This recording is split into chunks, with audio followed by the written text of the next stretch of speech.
AP US History Video 20, The French and Indian War and Consequences. This is John Linebaugh of John Linebaugh Tutoring, and my website is www.johnlinebaugtutoring.com, and you can reach me at john@johnlinebaugh.com. Don't forget to comment, like, share, and subscribe if you like this video, and if you don't like ads, try testpreparation.locals.com. That's my site on locals.com. Let's get going on with this video, though. The French and Indian War and Consequences. Economic and political competition among the Native American tribes, the British and the French, led to the French and Indian Wars, so named by the British since they were fighting some tribes and the French, while other tribes were allied with the British. When the British defeated the French in the French and Indian War, the Native American tribes were forced to adjust to a new political landscape. Territorial expansion leading to the war. British colonists started to venture from Virginia, so we can see Virginia here, past the Appalachian Mountains into the Ohio River Valley, which was land claimed by France. France began to construct fortifications at locations in the area, the most prominent fortification, or fort, being Fort Duquesne, which was at the location that is now the city of Pittsburgh, Pennsylvania. The British built their own fort, Fort Necessity, nearby, because they had to, out of necessity, ha ha ha ha. Anyway, 1754 marked the first small battles of the French and Indian War, which forced Native American tribes to choose to ally themselves with either the French or the British in the war. The origins of the French and Indian War. You can see video 12, links in the notes, and on the video card that I'm going to put up here after I'm done recording this, as well as this video. The French and Indian Wars resulted from many causes, mostly because of fighting in Europe between France and Britain. France claimed land extending from Montreal, Quebec, and Detroit in the north to New Orleans in the south. Notice these are all French names, Montreal, Quebec. I don't know how to pronounce Detroit with a French accent, probably Detroit, something like that, I don't know. And New Orleans in the south. And from the Appalachian Mountains in the east to the Rocky Mountains in the west. So if we take a look at this map again, Detroit is a little off the map. It's kind of over here. This would be kind of, southeastern Michigan. And then, of course, Montreal and Quebec are up here. So that's a great big chunk of it. And then it goes all the way down to New Orleans, Louisiana, in the south, and it goes from the Appalachian Mountains in the east to the Rocky Mountains in the west. That's a huge chunk of North America. And these wars included four main conflicts between 1688 and 1763, which were collectively known as the French and Indian Wars. So the first, you can see, was King William's War from 1688 to 1697, and you can notice this was fought at the same time as the European War, the War of the Grand Alliance. You can see again Queen Anne's War, which was between 1702 and 1713, the Second War, that was fought at roughly the same time as the War of Spanish Succession being fought in Europe. And then the third was King George's War, which was 1744 to 1748, fought at roughly the same time as the War of the Austrian Succession in Europe. And finally, the 7 Years' War in Europe was fought at the same time as the French and Indian War from 1754 to 1763. Now, this last war, the French and Indian War, which is confusing since these were collectively known as the French and Indian Wars, but this is the French and Indian War, so I guess it's the most important. It's the French and Indian War. Anyway, it's confusing, but we know the French and Indian War is the last of the French and Indian Wars. This one finally kicked French military and government out of North America. We're really only concerned about this one in the video, and we're going to call it the French and Indian War here in this video. But you can see these wars were all in North America, were fought at roughly the same time as wars in Europe. So it was the New World extension of wars being fought in Europe between the French, the British, perhaps other empires, but we're really only concerned about the French and the British empires here. And some of these wars were really being fought worldwide between two global empires, that being the French Empire and the British Empire. The British win the French and Indian War. Sorry if that was a spoiler for you, ha ha ha. But it ended in 1763, so, it's a very old series, so to speak. There were three distinct periods of the French and Indian War, the last of the French and Indian Wars. In its first phase, from 1754 to 1756, the war was local, just minor fights between the disputed territories between French troops and British colonists. Most native tribes sided with the French since the French were very accommodating to the natives. They respected or at least tolerated the natives' religion and culture, and the British were not as accommodating to the natives. They really weren't that concerned about respecting the natives' religion, culture. They didn't intermarry with Native Americans nearly as much as French did, etc. So, British colonial leaders tried in 1754 to organize an intercolonial government at a meeting at Albany, New York.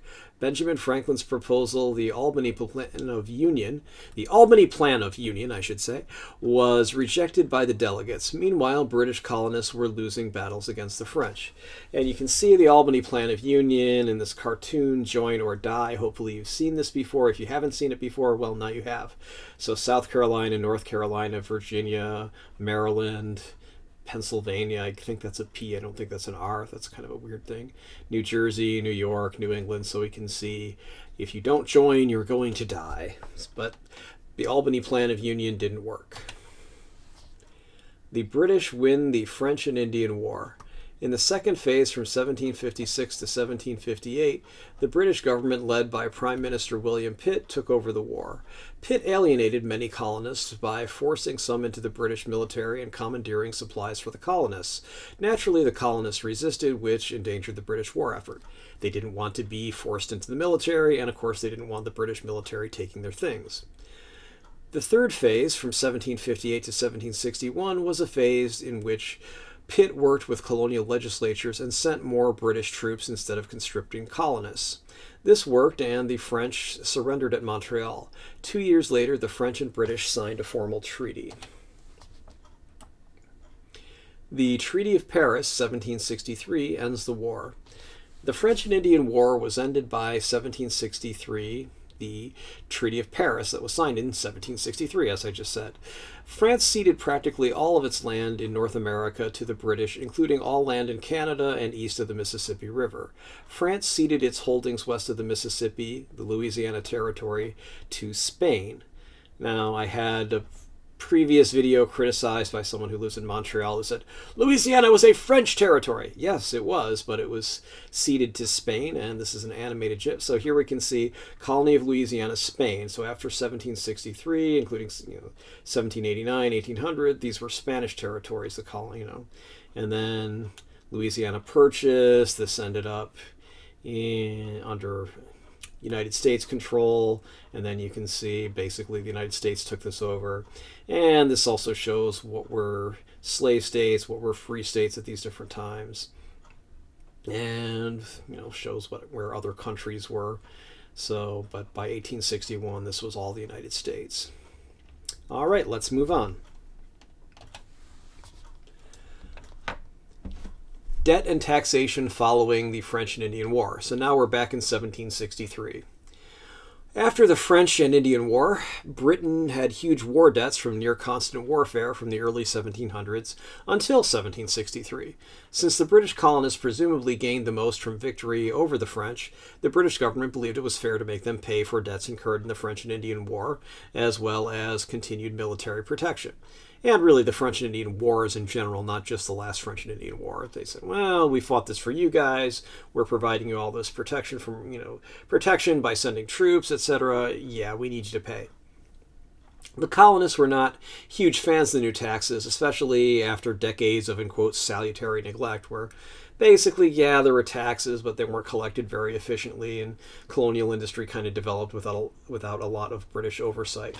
So here we see taxation is theft, graphic that was obviously developed long after the 1700s, but still probably what the colonists were thinking is, well, why should we give you our supplies and money and everything? That doesn't seem right.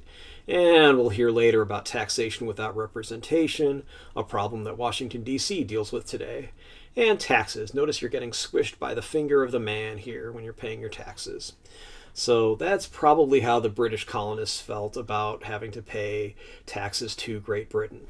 They didn't like it at all. The Sugar Act. So the first major post-war tax was 1764's Sugar Act. So 1 year after the war is over in 1763, the laws passed taxing sugar. Now, this law actually lowered taxes on imported molasses, but it strengthened enforcement of such laws, so that's going to make a difference. Yeah, we're lowering taxes, but we really need to make sure you actually pay it. That's going to really annoy people, and they're like, okay, it's a high tax, but there's so much smuggling that nobody really pays it. That's going to hurt when they're like, oh, you mean we actually have to pay this tax? Oh. So, and transferred jurisdiction from colonist-run local courts to newly strengthened British maritime courts run by British-appointed judges. Now, these courts, these maritime courts, maritime, of course, relates to the sea, navigation, etc., they became quickly very unpopular, according to Wikipedia, and this was not only because of the express prohibition of jury trials, so you did not get a trial by a jury of your peers, that would probably be other colonists, or the fact that vice admiralty judges tended to believe that common law courts did not have superior status, so you couldn't appeal to a colonial court to get a decision by the vice admiralty judge. So that didn't help. And it was also because a whole range of technical issues confused the legal system. There were a lot of different problems that could come up where, well, okay, where does the jurisdiction of the admiralty court end and the colonial court begin? So, is it, if you go into an interior waterway, does that become the jurisdiction of the colonial court rather than the maritime? Or no, because it's all in the water, it's all the maritime court, etc. But the main problem is the judges on the maritime courts were appointed by the British government in Great Britain, so they're going to be much more sympathetic towards the taxing authority rather than the people being taxed. So people who ran afoul of these laws or were accused of breaking these laws just, oh, great, I'm going to go before a British maritime judge. This is like a mouse expecting a fair trial from a cat judge. That's just not going to happen. Okay, so let's move on. The Stamp Act. This was the most violently opposed tax. Passed in 1765, it was a direct tax designed not so much to regulate trade, but merely to raise revenue. So anything printed, such as court documents, deeds, books, newspapers, almanacs, had to have a government stamp on it, which of course cost money. I believe it was, as this stamp says, 1 penny. A penny was worth a lot more than what 1 cent is worth today. I believe, if I recall correctly, around 1800, a penny would buy you something like 4 pounds of butter or 3 pounds of butter or something like that. And 4 pounds of butter at a supermarket cost you at least $10. That's if it's on sale. So, a penny was actually quite a bit of money. I could understand why they would be upset over that. And we can see a No Stamp Act commemorative tea kettle here, or tea, tea pourer, whatever, teapot, that's what I'm looking for. Okay, and so we can see that political humor hasn't changed much since those days, so this is the place to affix the stamp. So they're saying, this stamp is the mark of death. And here's a little bit of the Stamp Act's preamble: an act for granting and applying certain stamp duties and other duties in the British colonies and plantations in America, towards further defraying the expenses of defending, protecting, and securing the same, and for amending such parts as several acts of Parliament relating to the trade and revenues of said colonies and plantations, as direct the manner of determining and recovering penalties and forfeitures therefore mentioned. All right. Anyway, so here is the quartering of British troops. 1765, Parliament, the King, etc. wanted to save some money, so they insisted the colonists house and feed troops. So that might be at inns, pubs, and if those ran out of space, even private homes, if barracks ran short of space. So they did build barracks for the troops, but if the barracks were full, they could say, hey, you know what, we need troops here, it's full. We're going to put you in, Joe's Inn, Joe's Bar, whatever, Joe's Pub. And, hey, is that all full up? We're going to put him in Joe's private house. That would not make most people too happy. This, of course, was incredibly unpopular and even became something that was literally listed in the Bill of Rights to the U.S. Constitution, the first 10 amendments, as the Third Amendment. It actually says, "No soldier shall, in time of peace, be quartered in any house without the consent of the owner, nor in time of war, but in a manner to be prescribed by law." There was an old Saturday Night Live sketch on it where they show some people coming into someone's suburban house and they say, "Well, army barracks down the road is all full up, so we're going to have to set up quarters in your house." And the guy pulls out his copy of the Constitution. No soldier shall in time of peace be quartered in any house without the consent of the owner, nor in time of war, but in a manner to be prescribed by law. So notice the second part does say, nor in time of war, but in a manner to be prescribed by law. So Congress could pretty easily pass a law saying that private citizens have to quarter or feed, shelter, etc. troops during the time of a war. But during time of peace, you just can't do it. Soldiers were paid part-time wages and expected to support themselves with other paid work, meaning local colonists had competition in the labor market. So that's actually very similar to labor problems that we face today. That's why immigration laws often tend to keep out people who are unskilled laborers from immigrating to the United States or to other countries. And if you're traveling to another country, when they check your passport, they will make sure, are you seeking employment here? Do you have enough money to support yourself while you're here on vacation, etc.? Because they don't want you to try to compete with natives of that country in their labor market. So that's a problem if you have all these British soldiers coming over and, hey, wait a minute, I want to work with the blacksmith. Oh, well, this soldier will work for the blacksmith part-time for less money, so too bad, the soldier gets your part-time job. That would not be great. Part-time pay also makes it hard to find good candidates for many government jobs. For example, in the 1970s, Harvey Milk. Those were Harvey Milk's days before he was shot by Dan White.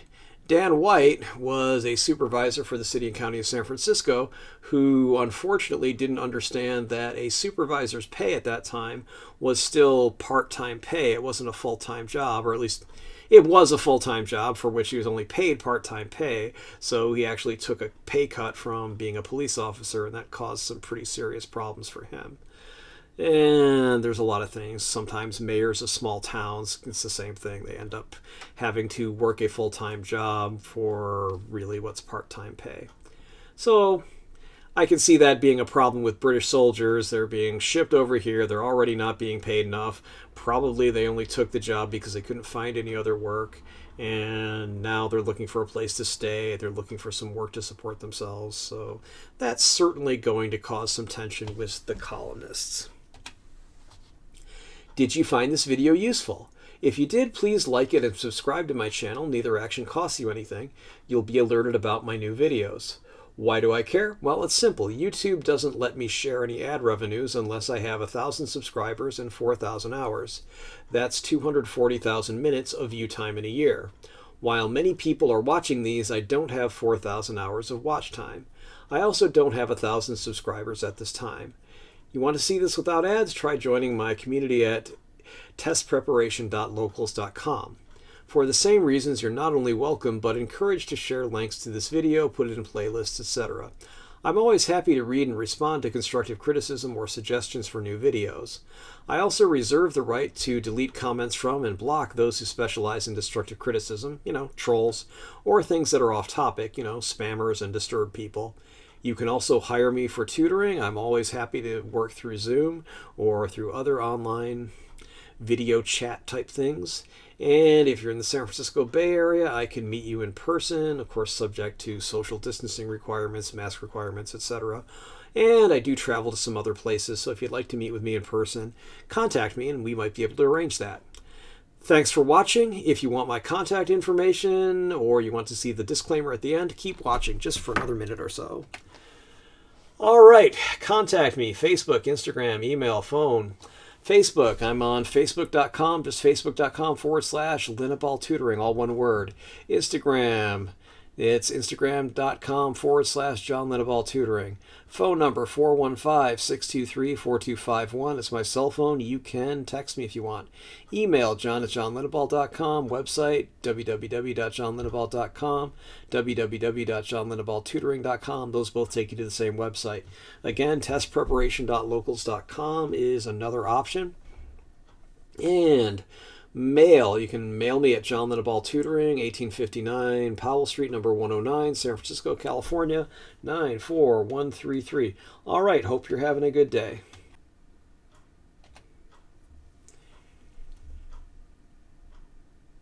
Note, this is not a substitute for your classes, text, etc. This video is based on the Barron's AP United States History Review Book, 4th edition, any other sources listed in the video description, and my general knowledge of U.S. history. While this should help you do well on your AP U.S. history exam, I can't be responsible for what your teacher thinks is important and asks you about in his or her own tests, homework, etc. Please read your class texts and pay attention to what your teacher says in class. All right, have a good day.